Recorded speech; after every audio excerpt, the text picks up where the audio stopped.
আমরা অনেকে প্রায় অজু এবং পবিত্রতা নিয়ে সংশয় এবং সন্দেহের মধ্যে পড়ে যাই।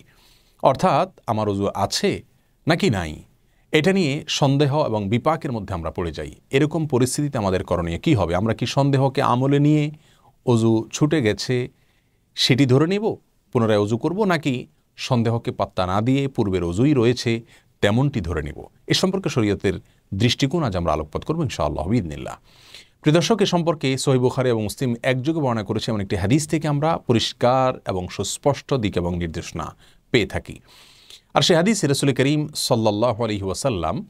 কোনো ব্যক্তি যখন সালাতরত অবস্থায় তার পবিত্রতা আছে কি নাই, অজু ছুটে গেল কি গেল না, এটি নিয়ে সন্দেহের মধ্যে পড়ে যায়, সেই ব্যক্তিকে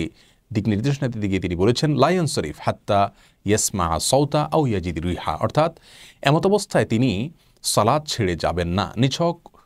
অজু চলে গেছে কি না এটা নিয়ে সন্দেহ এবং সংশয়ের ভিত্তিতে তিনি সালাত ছেড়ে দিবেন না, বরং তিনি সালাত বা নামাজ কন্টিনিউ করবেন যতক্ষণ পর্যন্ত তিনি বায়ু নির্গত হয়েছে এমন কোনো শব্দ শুনতে না পান, অথবা দুর্গন্ধ না পান, বা যে কোনোভাবে বায়ু নির্গত হওয়ার বিষয়টি নিশ্চিত না হন, ততক্ষণ পর্যন্ত নিছক সন্দেহের বশবর্তী হয়ে সালাত ত্যাগ করবেন না। এই হাদিস থেকে আমরা পরিষ্কারভাবে জানতে পারলাম যে যদি কারোর সংশয় দেখা দেয়, অহেতুক সন্দেহ দেখা দেয় যে আমার অজু ভঙ্গ হলো কি হলো না, অজু ভঙ্গের কোনো কারণ পাওয়া গেছে কি যায়নি, বায়ু নির্গত হয়েছে কি হয়নি, তাহলে তার উপরে ভিত্তি করে কিন্তু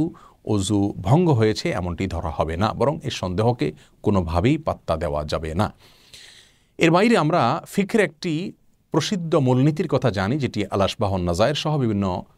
উসুলের কিতাবে বর্ণিত হয়েছে, উল্লেখ হয়েছে, আর তা হলো আল ইয়াকিনু লা ইয়াজুলু বিশ-শাক, অর্থাৎ কোনো বিষয় যখন নিশ্চিত হবে সে নিশ্চিত বিষয়টি কোনোভাবেই সন্দেহ বা সংশয়ের কারণে দূরীভূত হবে না। যেমন আপনি মাগরিবের সময় অজু করেছেন, আপনি নিশ্চিত, আপনি জানেন, কিন্তু এশার নামাজের সময় আপনার সন্দেহ দেখা দিচ্ছে যে মাগরিবে অজু করেছি তো ঠিক আছে, এরপরে এই সময়টুকুর মধ্যে আর অজুভঙ্গের কোনো কারণ পাওয়া গেছে কিনা, আমার বায়ু নির্গত হলো কিনা, পেশাব করেছি কিনা, অজুভঙ্গের কোনো কারণ পাওয়া গেছে কিনা, এটা নিয়ে আমি সন্দেহের মধ্যে পড়ে গেলাম। এরকম যদি হয় তাহলে অজু করেছি মাগরিবে এটা নিশ্চিত, পরবর্তীতে অজু গেল কি গেল না এটা সন্দেহপূর্ণ, তাহলে সন্দেহপূর্ণ বিষয়টি কখনো অনিশ্চিত বিষয়কে দূর করবে না। অর্থাৎ আমি অজু করেছি সেটাই ধরে নেওয়া হবে এবং তার উপর ভিত্তি করে আমি এশার নামাজ পড়তে পারবো। আবার এর বিপরীতে আমরা দেখতে পাই, যদি মনে করুন আপনি অজু ভঙ্গ হয়েছে এমনটি নিশ্চিত,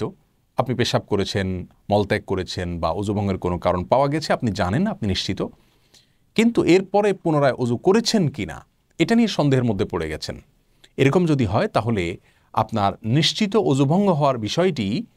সন্দেহপূর্ণ অজু করেছেন কিনা এটার দ্বারায় কখনো দূরীভূত হবে না, অর্থাৎ আপনি অজু করেন নাই সেটাই ধরে নেওয়া হবে। তাহলে রাসূল করিম সাল্লাল্লাহু আলাইহি ওয়াসাল্লামের হাদিস থেকে এবং এই মূলনীতির আলোকে আমরা জানতে পারলাম যে পবিত্রতা নিয়ে নিছক সন্দেহ বা সংশয় দেখা দিলে তার উপর ভিত্তি করে কোনো কিছু প্রমাণ হবে না, বরং অজু আছে কি নাই এটা নিয়ে ধোঁয়াশা বা সংশয় সৃষ্টি হলে সেটাকে আমরা পাত্তা দিব না, বরং তার পূর্বের সর্বশেষ যে নিশ্চিত ঘটনা যেটা আমাদের মনে পড়ে তার উপরে ভিত্তি করে আমরা সিদ্ধান্ত গ্রহণ করব, আর সন্দেহ সংশয়কে কোনোভাবে পাত্তা দিব না। অনেক ব্যক্তি আছেন যারা অজু করা অবস্থায় সংশয়ের মধ্যে পড়ে যান, অর্থাৎ তিনি হাত ধুলেন কি ধুলেন না, বা ধুলে তিনবার ধোয়া হলো কি না, বা সব জায়গা ধোয়া হয়েছে না, কোনো জায়গায় শুকনো রয়ে গেছে, এরকম সন্দেহ যদি দেখা দেয় তাহলে দেখতে হবে সন্দেহটা কোন ধরনের। যদি কোনো ফরজ বিধান আমি পালন করেছি কি করিনি এ নিয়ে সন্দেহ দেখা দেয়, যেমন আমি মাথা মাসায় করলাম কি করলাম না, হাত ধুলাম কি ধুলাম না, এটা নিয়ে যদি সন্দেহ দেখা দেয় তাহলে সেক্ষেত্রে সেই ফরজ বিধানটি পালন করে নিতে হবে এবং সন্দেহ সংশয়কে কোনোভাবে পাত্তা দেওয়া যাবে না।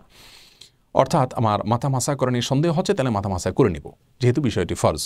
আর যদি মুস্তাহাব বিষয় নিয়ে সন্দেহ হয় তাহলে সেটাকে পাত্তা দেওয়ার দরকার নেই, যদি প্রবল ধারণা না হয় মুস্তাহাব ছুটে যাওয়ার বিষয়, যেমন হাত তিনবার ধুইলাম নাকি দুইবার ধুইলাম সংশয় হচ্ছে, তাহলে সেক্ষেত্রে এটাকে পাত্তা দেওয়ার দরকার নেই, পরবর্তী কার্যক্রম আমরা করব অজুর। আর তিনবার ধোয়ার পরেও যদি সংশয় দেখা দেয় যে কোনো জায়গা শুকনা রয়ে গেল কিনা, আমি ধুইলাম এবং ভালো করে ডললাম, তারপরেও যদি সন্দেহ দেখা দেয় সেই সন্দেহকে কোনোভাবেই পাত্তা দেওয়ার প্রয়োজন নেই। অনেকে আছেন বারবার হাত ধুতে থাকেন, মুখ ধুতে থাকেন এবং অনেক পানি ব্যবহার করতে থাকেন, তারপরও তার সংশয় দূর হয় না। এটা মূলত শয়তান করে থাকে মানুষকে কষ্ট দেওয়ার জন্য এবং ইবাদত নষ্ট করবার জন্য, যার কারণে অহেতুক ওয়াসওয়াসা বা সংশয়কে কোনোভাবেই আমরা পাত্তা দিব না। আল্লাহ রাব্বুল আলামিন প্রতিটি বিধানকে রাসূল করিম সাল্লাল্লাহু আলাইহি ওয়াসাল্লামের নির্দেশনা অনুযায়ী আমাদেরকে পালন করার তৌফিক দান করুন। আসসালামু আলাইকুম ওয়া রাহমাতুল্লাহি